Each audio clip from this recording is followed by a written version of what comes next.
검찰이 오늘 오전 서울구치소에 찾아가서 수감 중인 박 전 대통령을 방문 조사하고 있습니다. 구속 후에 처음으로 이루어지는 조사에서 검찰은 박 전 대통령을 상대로 뇌물 혐의 등의 사실관계를 보강 조사할 전망인데요. 네, 이 시간 세 분의 패널과 함께 박 전 대통령 구속 수사에 대한 내용, 또 정치권 이슈들까지 알아보겠습니다. 어서 오십시오. 김우석 미래전략개발연구소 부소장, 네. 배재정 전 민주당 의원, 최진영 변호사 나오셨습니다. 어서 오십시오. 어서 오세요. 네. 안녕하세요.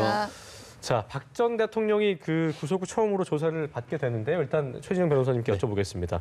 전두환, 노태우 전 대통령 이후에 전직 대통령에 대한 구치소 출장 방문 조사가 이제 21년 만에 이루어지게 되는 건데 오늘 방문 조사의 관전 포인트를 좀 짚어볼까요? 그렇습니다. 오늘 같은 경우에는 이제 예전과는 사뭇 다르죠. 예. 예전에는 뭐 청와대로 찾아와라, 뭐 아니면은 뭐 이제 그 중앙지검 가서 대면 조사 이 논란이 있었는데 이제 그런 논란 자체가 있을 수가 없는 것이고 결국 찾아가가지고 했을 때 그 상황 속에서 굉장히 위축될 수밖에 없는 상황입니다. 그렇기 때문에 가장 핵심은 기존의 입장을 박근혜 전 대통령이 유지할 것인가 아니면 지금 굉장히 급변한 상황 속에서 이제 한 3, 4일 있다 보면은 굉장히 심경의 변화도 오고 많은 부분 같은 경우에는 정말 심경이 무너지면서 더 이상 자백하는 케이스도 상당히 많습니다. 그렇기 때문에 어떻게 보면 바로 지금 검찰이 찾아가지 않고 며칠 있다는 것은 심리적으로 상당히 고도의 심리 전략을 쓴다라고도 볼 수 있는 것 같은데요. 결국 지금 오늘 같은 경우에는 형사 8부 한 부장 검사가 지금 찾아가서 기존에 부인했던 부분을 위주로 해서 질문을 하면서 그걸 부인했을 경우에는 물적 증거를 들이대서 마치 지난번 같은 경우에는 3월 21일 날 부인 조서를 받았다라고 한다고 하면은 경우에 따라서 오늘은 물적 증거를 들이대면서 자백을 요청하는 증거를 받을 가능성이 상당히 있는데요.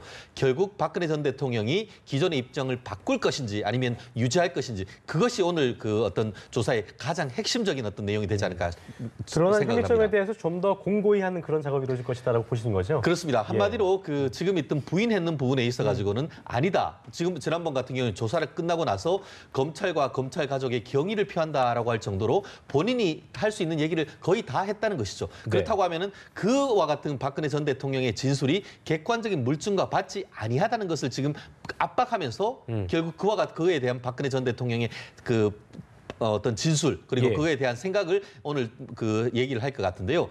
경우에 따라서는 오늘 어떤 진술을 토대로 해서 핵심 관련자들에 대한 대질 조사도 있을 가능성이 없지는 않습니다만 현재 검찰 자체가 증거가 차고 넘친다라고 했기 때문에 대질로 이어질지는 모르겠습니다만 경우에 따라서는 그와 같은 수사 기법도 아마 검찰은 예정하고 있을 가능성이 있지 않을까 싶습니다. 그렇군요. 예. 자, 오늘 조사를 위해서 구치소에 별도의 공간도 마련했다고 하는데 오늘 신문은 어떻게 이루어지는지 좀 진행 과정 좀 설명해 주시죠. 그렇습니다. 일단 처음에 가면은 오늘 아까 9시 20분쯤 출장을 해서 한 10시 정도에 된다라고 하는데 모든 조사의 첫 번째 시발점은 이름이 뭐냐, 그리고 주민등록, 그리고 직업이 뭐냐를 해서 이른바 인정신문을 합니다. 그 다음에 변호인 접견권을 행사할 그 변호인의 조력을 받을 것이냐, 그것을 얘기를 하죠. 아마 오늘 지금 언론 보도를 봤더니만 지금까지 변론을 맡아왔던 유영하 변호사가 조사에 참여할 것으로 이루어지는데 그와 같은 변호의 참여에 대한 것이 다 이루어지면은 말씀드린 대로 미르와 K스포츠단부터 내용이 쭉 갈 것인데 지난번에 구속영장을 청구했는 것이 92장입니다. 근데 제가 읽어봤더니만 30장 정도, 3분의 1 정도는 미르와 K스포츠단과 관련해서 돈을 출연하라고 했지 않습니까? 그것이 직권남용 권리행사 방해와 동시에 뇌물이 된다. 그 부분을 물었고 그 나머지 30% 같은 경우에는 정유라에 대한 삼성의 지원이 뇌물이 된다. 그 나머지 30% 같은 경우에는 블랙리스트 등과 관련된 또 다른 직권남용 권리행사 방해인 것 같은데요. 오늘 형사 8부 한흥재 부장이 갔을 경우에는 미르와 K스포츠재단에 대한 것을 위주로 조사를 하고 경우에 따라서는 삼성전자의 정유라에 대한 승마에 대한 지원 이에 대한 부분까지 충분히 조사를 할 것 같은데요. 아시다시피 그때 소환했을 경우에는 한 번에 끝낸다라고 했기 때문에 거의 밤샘 조사를 했지 않습니까? 그렇지만 제가 미루어 짐작한 데는 오늘은 업무 시간 중에 조사를 끝낼 가능성이 상당히 높습니다. 마치 예전에 21년 전에 노태우 전 대통령 같은 경우에도 4번을 가서 조사를 했고 전두환 전 대통령 같은 경우에는 8번을 출장 조사를 했는데요.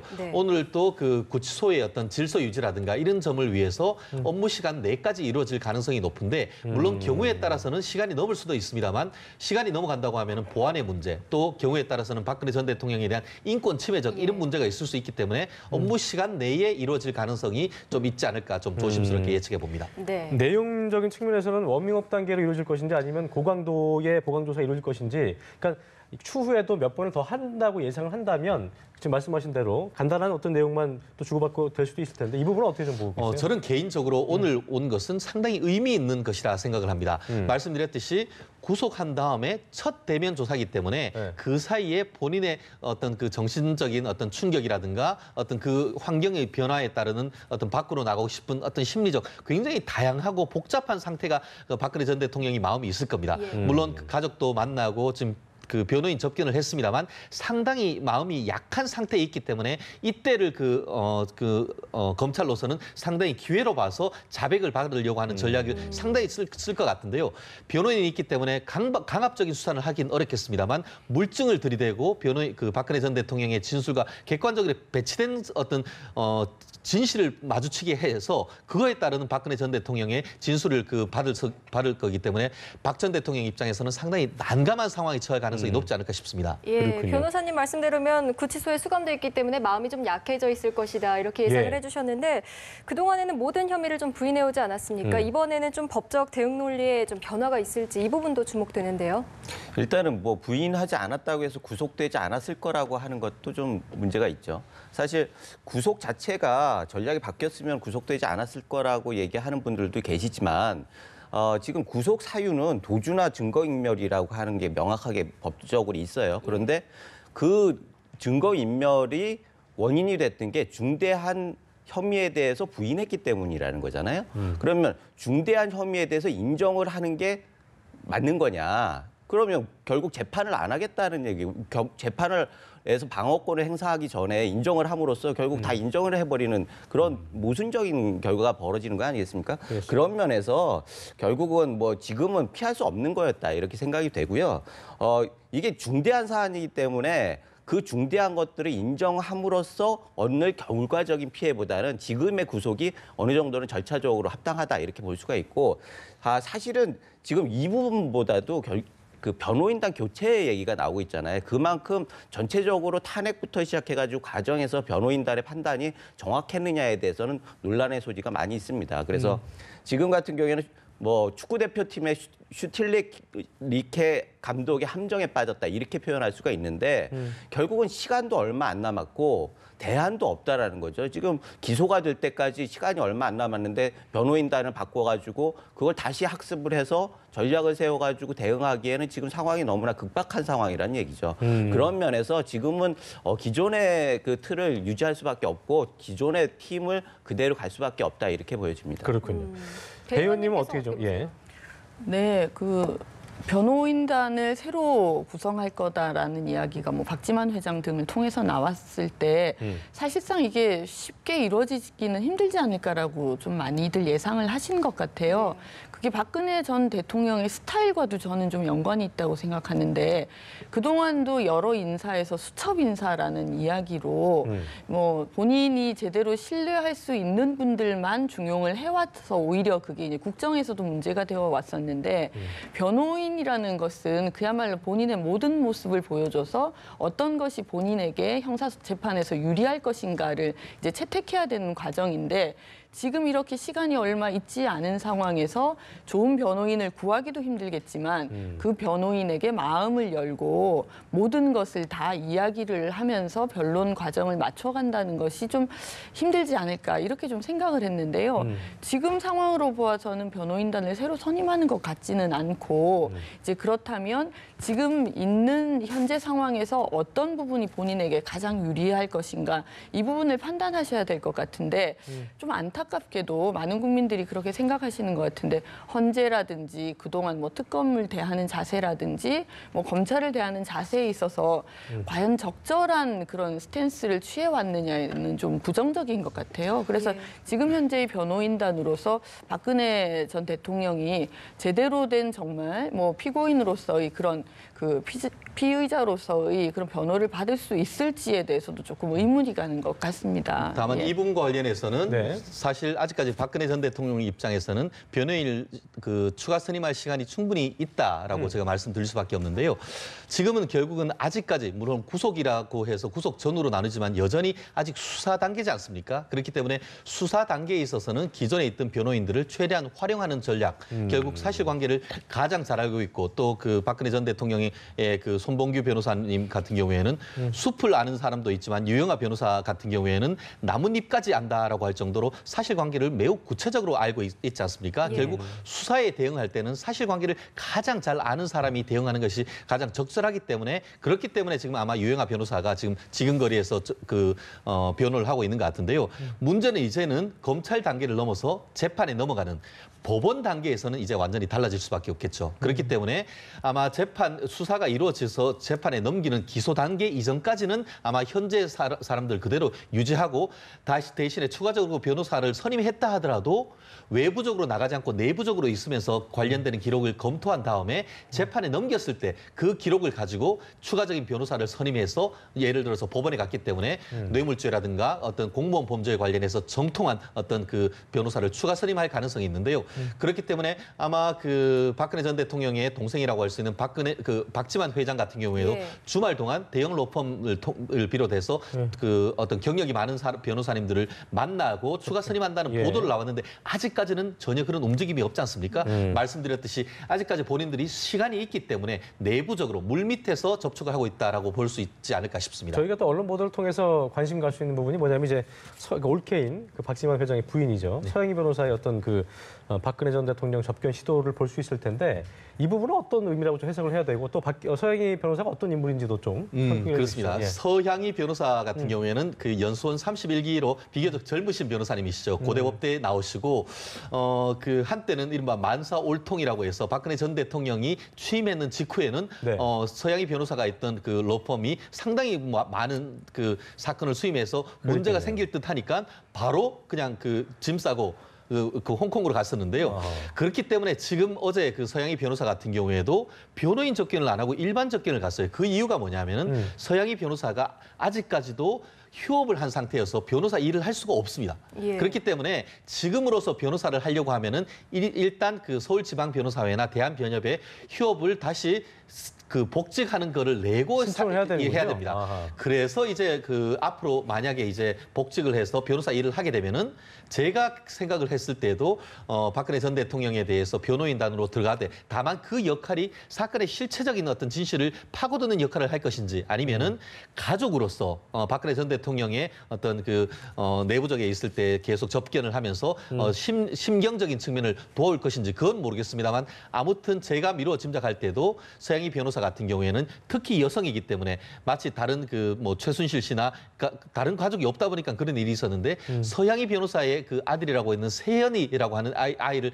굉장히 좋아했다고 할 정도로 두 분의 관계는 상당히 좋지 않습니까? 예. 그렇기 때문에 미루어 짐작컨대 지금까지는 경로를 보면은 서양희 변호사의 역할이 상당히 크고 계속 접견을 통해서 박근혜 전 대통령의 옆에서 물심양면 도울 가능성은 상당히 있지 않을까 싶습니다. 그러니까 반복적인 방문은 어쨌든 박 전 대통령이 마음 트고 좀 얘기를 나누는다는 것은 방증으로 볼 수 있겠죠, 그 부분은요. 예. 이게 그 사실은 인사와 소통이라고 하는 게 계속 아킬레스건 아니었습니까? 지금 예. 변호인단 구성도 사실은 인사와 소통의 문제가 계속 노출되고 있어요.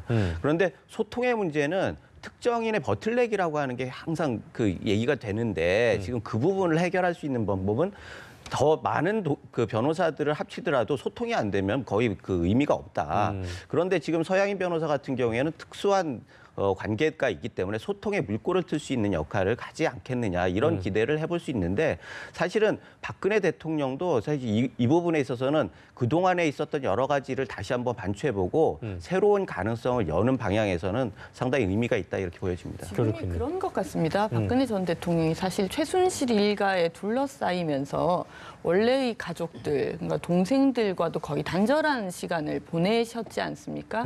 그러니까 지금은 아마 최순실 씨를 비롯해서 뭐 대부분 지금 또 구치소에 같이 수감돼 있는 상황이니까 이제 가족의 의지를 할 수밖에 없는 상황일 것 같은데 예. 그동안의 단절을 박근혜 전 대통령 스스로가 어떻게 회복할 것인가도 저는 좀 관건일 것 같아요. 예. 그동안 동생분들과 가깝게 보내지 않았던 것이 최순실 씨가 중간에 있으면서 벌어진 일인지 아니면 가족조차도 좀 신뢰하기 힘들어하는 박근혜 전 대통령의 그런 이제 마음에서 비롯된 것인지 이 부분을 뭐 저희가 알 수는 없습니다만 지금은 우선 가족 관계를 좀 회복하느냐 여부가 실질적으로 앞으로도 가족의 도움을 받을 수 있을지 여부에 좀 중요하게 역할을 할 것 같습니다. 어쨌든 저희가 보면은 그 전까지는 박지원 회장과도 그렇고 그 가족들과 박근영 씨도 마찬가지고 대화나 어떤 이런 그 서로 간의 소통이 좀 없지 않았나라는 예상이 많았었는데 어쨌든 이 이후에 구속된 이후에 방문이 잦다는 것은 그만큼 박 전 대통령도 심적으로 많이 좀 약해졌다거나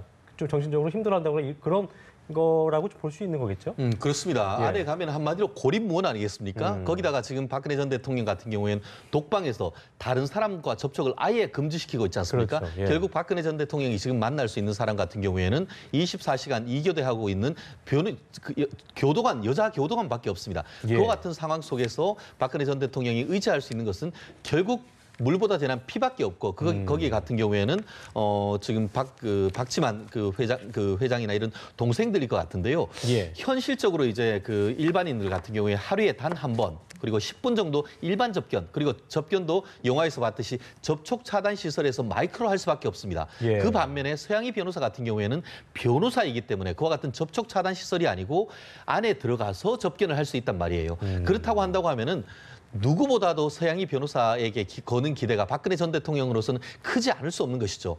유영아 변호사가 아무리 친하다 하더라도 여자가 아닌 남자이기 때문에 여성으로서의 어떤 고충이라든가 이런 부분을 나눌 수 있는 것은 서양희 변호사일 가능성이 상당히 큰 것이고 그렇기 때문에 현재로서는 그 가족들에게 의지할 수 있고 안에 들어가면은 결국 그 관급으로 주는 것 이외에는 다 돈이 없으면 하나도 어떤 생활을 못 합니다, 사실상.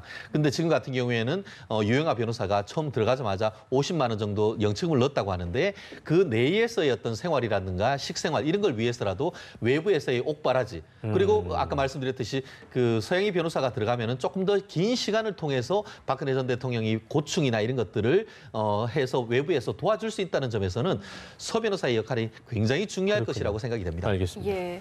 자, 또 서울구치소에 수감된 핵심 인물들과의 대질 신문 가능성도 또 주목이 되고 있는데요. 특히 안종범 전 수석이나 정호성 전 비서관은 지시를 받았다고 어느 정도 인정을 하고 있기 때문에 이 부분은 좀 필요하지 않을까 이런 얘기들도 있더라고요. 그렇습니다. 이 부분과 관련해서는 실체적 진실을 밝힌다는 차원에서는 대질이 필요할 가능성이 상당히 있겠죠.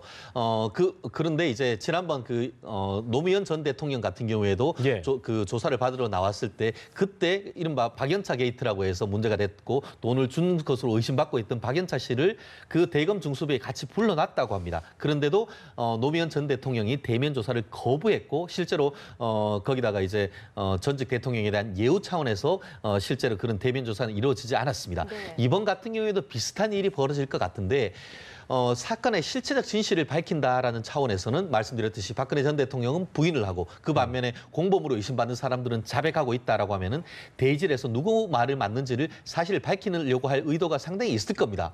그 반면에 말씀드렸듯이 이미 또 그 한흥재 부장 본인 스스로도 공범으로 볼 수 있는 증거는 차고 넘친다라고 했기 예. 때문에 굳이 대질을 하지 않고 한다 하더라도 재판에 넘겨서 유죄를 받을 수 있다라고 판단한다고 하면은 결국 대질을 안 할 수도 있는데요. 결국 그와 같은 것은 박근혜 전 대통령에 대한 조사 그리고 기존에 있던 객관적인 물증과 인적 증거를 종합적으로 고려해서 판단하지 않을까 싶습니다. 예, 그렇군요. 검찰이 또 하나 관심 가는 부분이 검찰이 오늘 오전에 우병우 전 수석에 대해서 모레 오전 10시 소환을 통보했는데요. 과연 이번에는 제대로 검찰이 수사를 할 수 있을까? 일단 우병우 전 민정수석한테 검찰이 검토하고 있는 혐의를 부분 좀 중점적으로 설명 좀 해주시죠. 네, 그렇습니다. 뭐 한때 그 일기 특수본에서는 이렇게 있는 이른바 황제수사라는 것으로 굉장히 비판을 받았고 일기 특수본에서 이게 다시 특검으로 갔다 또 다시 원점으로 검찰로 돌아왔는데요. 예. 그동안 지금 밝히려고 했던 것이 가장 큰 혐의가 이른바 그 최순실 씨 사태와 관련해서 이 민정수석으로 있으면서 그걸 알고도 제대로 하지 않았느냐라고 관련해서 이른바 혐의와 직권남용 권리행사 내지 직무유기 이 예. 혐의가 있는 것이고 그와 더불어서 지난번에 이 이석수 특별감찰관이 그 감찰을 하려고 하는데 네. 그 부분에 대해서 전화를 해서 그걸 하지 못하고 실질적으로 특별감찰관을 해체하는 것 관련해서 그 또한 직권남용 내지는 이 특별감찰관법 위반이 아니냐 이 부분 그리고 또 청와대 내를 떠나서 이 이른바 개인 그 가족회사라고 할 수 있는 주식회사 정광과 관련해서 이 강남역에 있는 그 건물을 팔고 산 과정에서의 어떤 탈세 문제라든가 네. 이런 부분이 그 주로 문제가 되고 있는 것 같은데요. 지금까지 검찰 같은 경우에는 이른바 우병우 라인에 의한 조직 감싸기 이런 비판이 상당히 있었는데 지난주였습니까? 그 박근혜 전 대통령이 청와대를 나온 이후에 전격적으로 그 청와대를 압수수색을 했고 물론 직접 들어가진 못했습니다만 박근혜 전 대통령이 없는 상황에서 임의 제출 형식으로 상당히 많은 증거를 그 확보를 했습니다. 거기에 더불어서 그때 청와대에 있었던 검찰 출신 행정관들을 하나하나 불러서 참고인 조사를 했습니다. 예. 한마디로 영장이 기각된 이후에 물적 증거나 인적 증거에 대한 충분한 보강 수사를 했고 예. 기억나시겠죠? 그 특검이 수사를 마치면서 이 박영수 특검이 추가적인 영장을 청구를 한다고 하면 100% 영장을 발부받을 것이다라고 했는 상황 속에서 이번에 부르는 것입니다. 지금 피의자로 부르는 것인데 지난번에 박영수 전 그 특검의 말이 맞다고 한다고 하면은 영장이 발부될 것인데 결국 수사의 내용보다 영장 발부될지가 아마 그 앞으로 하루 이틀간의 어떤 가장 핵심이 될 가능성이 크지 않을까 싶습니다. 그렇네요. 예. 자, 그런데 우 전 수석을 구속시킨다면 검찰 조직 자체도 좀 부담스럽지는 않을까요? 사실 그런 우려 때문에 계속 지금 문제가 됐던 거죠. 사실 지금 우병우 수석이 사실 처음부터 발화자라고 봐도 과언이 아니지 않습니까? 제가 작년에 기억나는데 이 자리에 와가지고 그 얘기를 했어요. 우병우 수석이 버티지 못할 거다. 그런데 계속 버텼잖아요. 국회에 나오라고 했는데 국회도 안 나갔잖아요. 그렇죠. 그래서 미운 털이 박힌 거잖아요. 그런데 검찰에서 대통령 당시 박 대통령이 대국민 담화해가지고 동정심을 사였는데 그 다음날 아침에 팔짱 낀 사진이 나왔단 말이죠. 그게 결정적으로 박근혜 대통령한테 치명상을 줬다 이렇게 보여지고 그 다음에 청와대에서 민정수석이라고 하는 게 정말 막강한 힘인데 제대로 했으면 이렇게 안 됐지 않겠느냐 이런 얘기들이 계속 있었는데 결국은 수사 과정에서 비껴나가고 있었단 말이에요. 그걸 보면서 결국 검찰이 굉장히 부담스러워하는 거 아니냐. 특검에서도 나와 있는 검사들이 좀 부담스러워한다. 법무부에서도 부담스러워한다. 이런 얘기들이 계속 나왔단 말이죠. 예. 그래서 이게 미루다가 지금까지 왔는데 결국은 검찰이 진정성 있는 수사를 하려면 우수석에 대해서 어느 정도는 결말을 내줘야 한다는 거죠. 또 하나 고영태 씨입니다. 예. 지금 사실 고영태 씨도 외부에서 또 최순실 옆에서 발화자였단 말이에요. 그런데 오만했던 그 우병우라는 개념이 있다고 하면은 반대편에선 약간 교활한 고영태가 있는데 고영태에 대해서 검찰이 또 싸고 도는 듯한 느낌을 준단 말이죠. 검찰에서는 물론 협조를 했기 때문에 일정 정도의 거래가 있을 수는 있어요. 그러나 엄연하게 나와 있는 증거들을 무시하는 것들은 검찰에서 해야 할 일은 아니라는 거죠. 그래서 지금 박근혜 최순실 게이트에서 핵심이 되는 우병우와 고영태라고 하는 이 사람들에 대해서 일정 정도 검찰에서 수사를 해서 발표를 하지 않으면은 예. 전체적인 그림에서 굉장히 의문을 산다. 이런 면에서는 주목을 할 필요가 있다 이렇게 생각이 됩니다. 지금 얘기하신 대로 검찰이 또 뒤를 좀 협조를 해준다는 부분에 대해서, 그러니까 뭐 협조를 하거나 증거나 진술을 좀 했을 경우에 내가 뒤를 봐주겠다 이런 부분들이 어떤 그런 거래가 좀 실질적으로 있나요? 네. 그거를 우리가 그냥 짐작하기는 어려운 네. 것이고요. 현재로서는 아시다시피 정권 교체와 겹쳐서 검찰 개혁, 수사권 독립 이런 것이 검찰 조직이란 그 측면에서 봤을 때 검찰이 절체절명의 위기 상황이다 이렇게 보는 것이 맞을 겁니다. 그리고 그렇습니다. 지금 여권의 유력한 후보라고 할 수 있는 홍준표 후보 같은 경우에는 뭐라고 합니까? 검찰이 푸른 바람이 불어야 흔들리는데 바람도 안 부는데 미리 넘어진다 이런 얘기를 할 정도로 검찰의 어떤 정치적 중립성에 대해서도 상당 부분 비판이 있지 않습니까? 그렇다고 한다고 하면은 지금 검찰로서는 원칙대로 할 수밖에 없을 겁니다. 마치 박근혜 전 대통령에 대해서 봐주기 수사 논란이 있을 수 있기 때문에 그러한 것을 극복하기 위해서 바로 구속영장을 청구했지 않습니까? 박근혜 전 대통령보다 우병우 전 수석이 세다 세다고 할 수는 없겠죠. 결국 현재로서는 자연인 신분인 우병우 수석에 대해서 아무리 지근거리에 있는 검찰이 다친다 하더라도 검찰 조직의 어떤 그 명운을 건 이 수사가 될 수밖에 없기 때문에 지금 그 이기 특수본 같은 경우에는 좌고우면할 그 생각조차도 못할 겁니다. 예. 그렇기 때문에 설령 몇 근처에 있던 이른바 우병우 라인 내지는 우병우 수석으로부터의 어떤 그 인사적인 혜택을 받은 사람이 있다라고 한다고 하면은 오히려 그것을 완전하게 어떤 그 이번 기회를 통해서 확실히 어떤 사법 처리를 하는 모습을 보여줌으로써 외부의 어떤 이른바 고위공직자 비리수사처와 같은 다른 조직이 만들어지는 것을 봉쇄하려고 하는 의도가 상당히 있지 않을까. 저 개인적으로서는 이번 수뇌부로서는 그와 같은 읍참마속의 결단을 할 가능성이 높지 않을까 싶습니다. 알겠습니다. 예. 제가 보기에는 국민들께서도 우병우 그 전 수석이 어떤 혐의로 영장이 발부될지를 눈여겨보고 계실 것 같아요.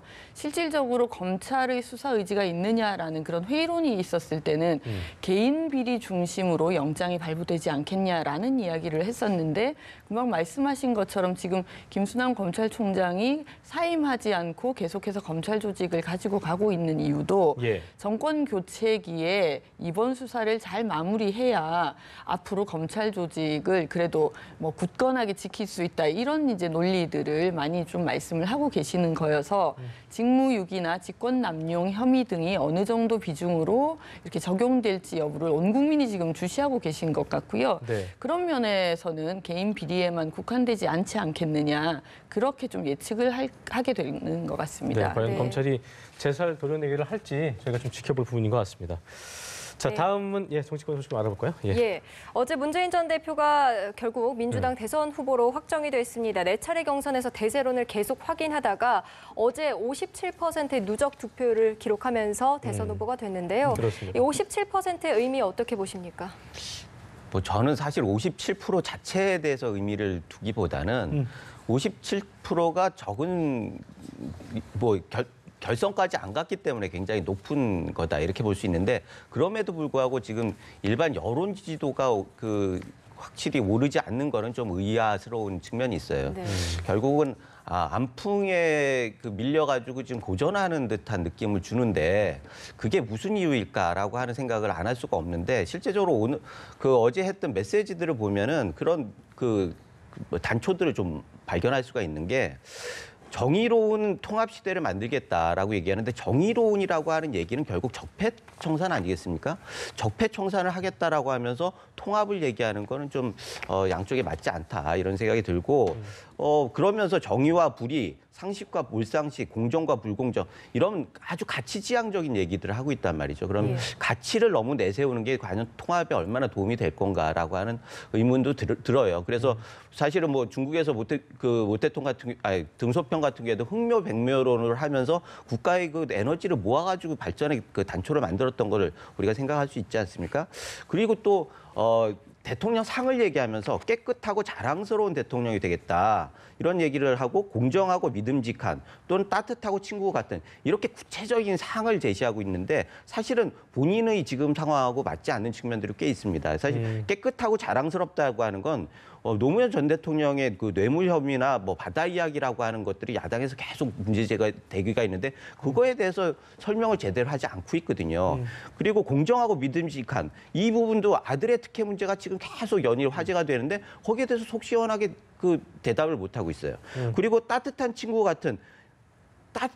같은이라고 얘기하는 걸 안희정 전 지사가 얘기했던 뭐 이게 소위 말하는 문바들의 아주 심한 그런 것들을 보면서 과연 어떻게 따뜻하고 친구 같은이라는 얘기를 할 수 있을까?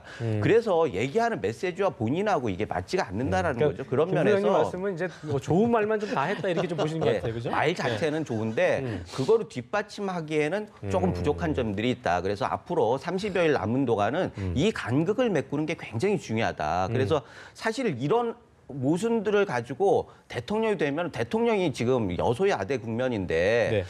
이걸 극복해내기는 굉장히 힘듭니다. 그래서 30일 동안에 최대한 간극을 줄여가지고 그래서 대통령이 되더라도 힘 있는 대통령이 돼야 할 거 아니겠습니까? 그런 면에서 지금의 30여일은 굉장히 중요한 기간이다 이렇게 보여집니다. 네, 이 부분에 대해서 배 의원님이 하실 말씀이 있을 것 참 같습니다. 여러 가지 말씀을 하셨는데요. 뭐 이 개인적인 주관이 상당히 많이 좀 포함된 말씀을 하신 게 아닌가라는 생각을 제가 좀 했습니다.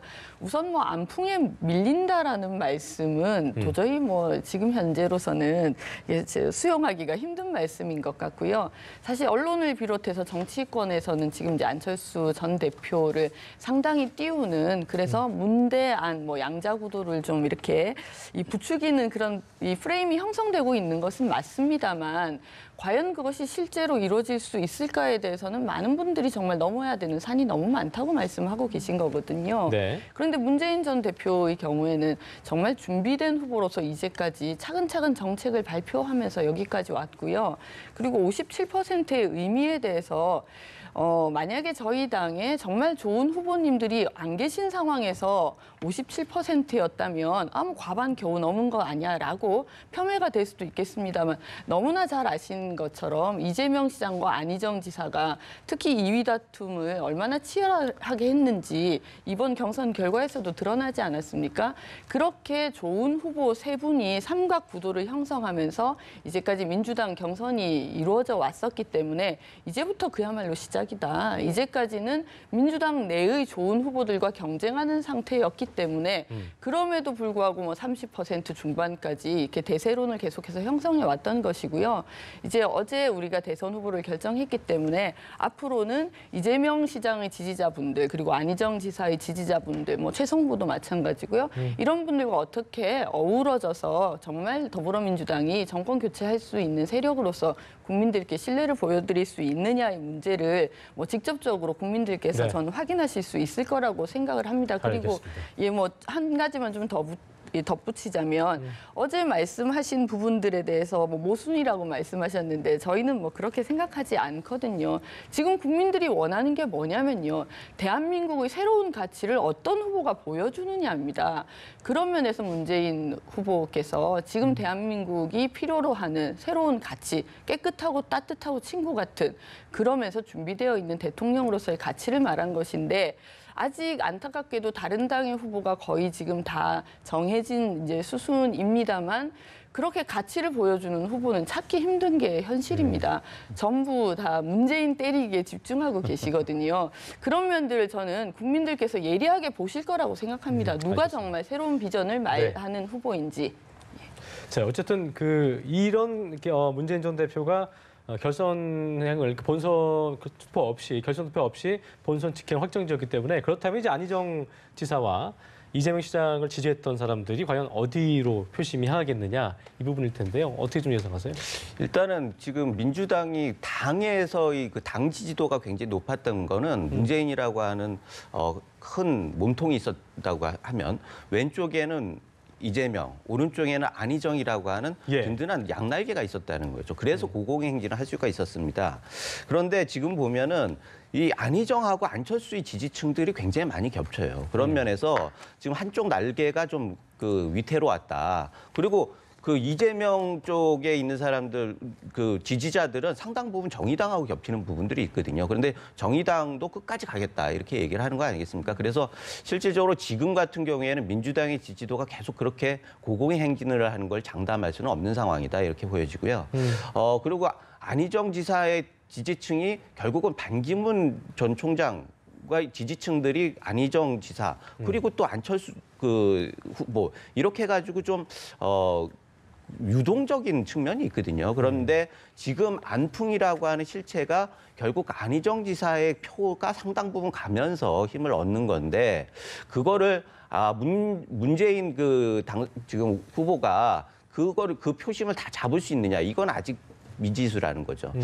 그런 면에서는 지금 아까 말씀드렸듯이 메시지가 굉장히 중요합니다. 메시지를 어떻게 하느냐. 지금 결국은 과거 얘기를 자꾸 하시면 미래 대 과거의 구도가 될 수밖에 없어요. 그러면은 사람들이 생각하기에 지금 박근혜 전 대통령도 지금 구치소에 가가지고 재판을 기다리고 있고 세월호도 붙여가지고 그 수습을 기다리고 이제 과거는 더 이상 그 보고 싶지 않은 측면들이 있는 거거든요. 그래서 미래를 얘기하는 게 굉장히 중요한 가치가 될 수밖에 없는데 이번 주부터 그렇게 되는 거예요. 그런데 과거에 계속 매달려 있는 인상을 주면은 좀 한계가 있다. 그 모든 민심을 잡기에는 한계가 있다라는 생각이 들고 결국 안철수 그 후보의 전략 포인트는 문재인이 과거라고 하면 우리는 미래를 얘기한다라고 갈 수밖에 없는 거 아니겠습니까? 그래서 계속 통합을 얘기하고 이렇게 뭐 좀 외양 확대 그 지지층 확대를 얘기하고 하면서 이게 상당 부분 접점으로 가고 있는데 그거를 부인할 수는 없는 거 아니에요. 지금 여론조사들을 보면은 그게 선거 전에 골든크로스가 있을지 없을지는 장담할 수 없으되 그 구도는 그 인정을 할 수밖에 없다고 봐요. 그리고 예. 지금 사자구도 오자구도 그러는데 어차피 양강 구도로 갈 수밖에 없는 거 아니겠습니까? 대선이라고 하는 게 항상 그래왔고 그런 면에서는 문재인 후보가 향후에 어떻게 하느냐가 굉장히 중요하다. 그리고 아까 말씀드렸듯이 그건 대선 후에도 진짜 중요한 일이기 때문에 알겠습니다. 지금 기대를 좀 하면서 우려를 하면서 네. 듣고 있습니다. 예. 자, 그리고 네, 끝으로 지난 6번의 경선에 이어서 또 오늘 국민의당이 마지막 순회 경선을 이어가죠. 안철수 전 대표가 아무래도 또 흥행 대박을 이어갈지 이 부분도 좀 궁금합니다. 네, 흥행 대박이라고 아니 저는 사실 다른 당의 경선에 대해서 제가 뭐 폄훼하고 싶은 생각은 전혀 없고요. 그래서 오히려 말씀이 좀 조심스러운데 이 그 득표율로만 보면 흥행 대박이라고 말씀하실 수 있겠지만 실질적으로 더불어민주당의 경선에 참여하신 분들 전체의 수와 국민의당이 호남에선 상당히 많은 이제 분들이 뭐 9만 명 정도가 오셔서 이렇게 투표를 하셨습니다만 다른 지역은 그 정도까지 그렇게 많이 오시지는 못했었거든요. 그런 면들이 우선 조금 더불어민주당과 차이가 있다는 말씀을 제가 좀 조심스럽게 드리고 그래도 득표율 자체로만은 상당히 이제 높기 때문에 흥행 대박이라고 이렇게 말씀을 하시는 것 같은데 아마도 뭐 안철수 전 대표께서 후보로 당선이 되시지 않으시겠습니까? 그렇게 되면 그야말로 뭐 언론이나 일부 정치권에서 얘기하는 것처럼 무난 대결로 갈 것인지 예. 아니면 안철수 후보가 다른 당과의 어떤 전략적인 단일화나 아니면 합당이라든지 이런 이제 좀 지형 변화를 꾀할지 여부가 좀 계속해서 관심이 될 텐데요. 예. 저는 좀 안 대표님께 제가 좀 당부 말씀드리고 싶은 것은 계속해서 경선에서 말씀을 하시면서 문재인을 이길 사람이 누구냐 이 부분을 계속 강조하고 계시거든요. 그것이 아마 민심을 얻는데 일정하게 효과를 발휘할 수 있을지는 모르겠습니다만 조금 전에 말씀드린 것처럼 새로운 대한민국의 가치를 어떻게 보여주시겠다는 말씀으로는 들리지 않아서 네. 조금 안타까운 면이 있습니다. 알겠습니다. 네, 오늘 말씀 여기까지 듣겠습니다. 네. 세 분 고맙습니다. 고맙습니다. 고맙습니다.